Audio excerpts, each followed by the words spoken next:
नमस्कार। तो खुशी एक ऐसा शब्द है ना, जिसकी तलाश शायद हम सब अपनी पूरी जिंदगी करते हैं। पर ये अक्सर एक उलझी हुई पहेली जैसी लगती है। चलिए आज इसी पहेली को सुलझाते हैं और जानते हैं कि हमेशा खुश रहने का असली राज क्या है। मगर इससे पहले कि हम आगे बढ़ें, एक बहुत ज़रूरी सवाल खुद से पूछना बनता है। क्या हम वाकई जानते हैं कि हमें किस चीज़ से असली खुशी मिलती है? कहने को तो शायद हाँ, पर क्या सच में? और बताए, यहीं से हमारी पहली पहेली शुरू होती है। शायद हम खुशी को सही जगह, सही तरीके से खोज ही नहीं रहे हैं। हम उन चीज़ों के पीछे भागते रहते हैं जो हमें लगता है कि खुशी देंगी, और ये समझना भूल जाते हैं कि हमारे लिए खुशी का असली मतलब क्या है। और शायद सबसे बड़ी गलती हम सब यही करते हैं। जरा सोचिए, अगर कोई कहे कि अपनी परेशानियों की एक लिस्ट बनाओ, तो वो तो शायद पन्ने भर देगी, है ना? लेकिन क्या कभी किसी ने अपनी खुशियों की लिस्ट बनाई है? उन छोटी छोटी चीजों की जिनसे सच में दिल से अच्छा लगा हो?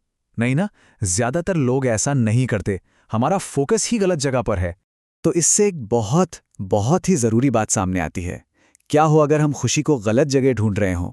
क्या हो अगर खुशी बाहर की दुनिया में, चीजों में है ही नहीं, बल्कि हमारे अंदर कहीं बहुत गहरे में छिपी हो?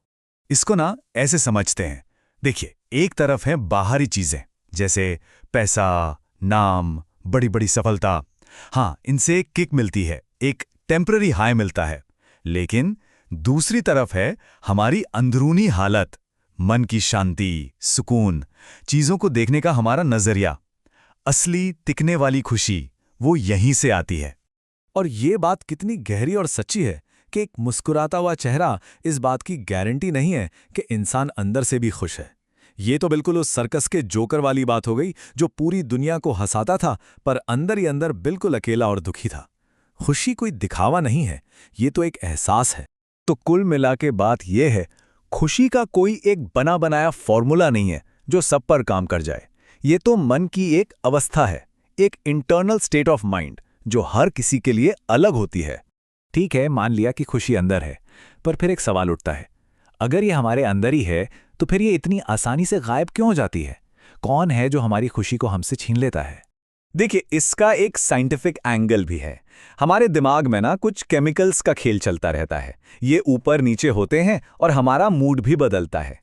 तो ये सोचना कि कोई 2400 घंटे सातों दिन खुश रह सकता है, ये शायद प्रैक्टिकल नहीं है। लेकिन, और ये अच्छी खबर है, हम अपने मूड को कंट्रोल करना, उसे संभालना और सही दिशा देना जरूर सीख सकते हैं। तो फिर कौन है हमारी खुशी के ये चोर? चलिए एक एक करके इन्हें पहचानते हैं। सबसे पहला और सबसे बड़ा दुश्मन है हमारी अपनी नकारात्मक सोच। फिर आता है वो कीड़ा जो हम सबको कभी ना कभी काटता है, दूसरों से अपनी तुलना करना। इसके बाद हैं लालच और दिखावा। ये एक ऐसी प्यास है जो कभी नहीं बुझती। और आखिर में वो बुरी आदतें जो कुछ देर का मजा तो देती हैं पर लंबी उदासी छोड़ जाती हैं। तो अब सवाल ये है कि इन चोरों से अपनी खुशी को बचाया कैसे जाए? क्या इसका कोई तरीका है? जी हाँ, बिल्कुल है। और अच्छी बात यह है कि ये तरीके पूरी तरह से प्रैक्टिकल हैं, जिन्हें कोई भी अपना सकता है। खुशी तक पहुंचने का रास्ता इन कुछ कदमों से होकर गुजरता है। सबसे पहले तो खुद को अपनाना, जैसे भी हम हैं उसे स्वीकार करना। दूसरा, हर सिचुएशन में एक पॉजिटिव नजरिया रखने की कोशिश करना। तीसरा, अपने काम को बोझ नहीं बल्कि उसमें खुशी ढूंढना। चौथा, दिन की छोटी छोटी बातों में खुश होना सीखना, एक कप चाय हो या अच्छी धूप। पांचवा, अपने आसपास ऐसे लोगों को रखना जो ऊपर उठाते हों, अच्छे लोगों का साथ। और छठा, एक सिंपल और व्यवस्थित जिंदगी जीना, उलझनों को कम करना। और ये सारे रास्ते, ये सारी बातें हमें एक आखिरी और सबसे बड़े सच की तरफ ले जाती हैं। एक ऐसा सच जो शायद खुशी को देखने का पूरा नजरिया ही बदल कर रख दे। और वो सबसे बड़ा सच ये है कि खुशी कोई चीज नहीं है जिसे कहीं जाकर ढूंढना है। ये कोई मंजिल नहीं है, ये तो एक एहसास है जिसे हर पल महसूस करना है। वो हमारे आसपास ही है, हमारे अंदर ही है, बस उसे महसूस करने की जरूरत है। और आखिर में बस एक बात याद रखनी है, एक इंसान खुशी को जितना ज्यादा खोजता है उसे उतनी ही ज्यादा मिलती जाती है। मतलब साफ है, खुशी का रिमोट कंट्रोल किसी और के पास नहीं बल्कि पूरी तरह से हमारे अपने हाथों में है। अब सवाल सिर्फ ये है कि हम इस ताकत का इस्तेमाल करने के लिए तैयार हैं या नहीं।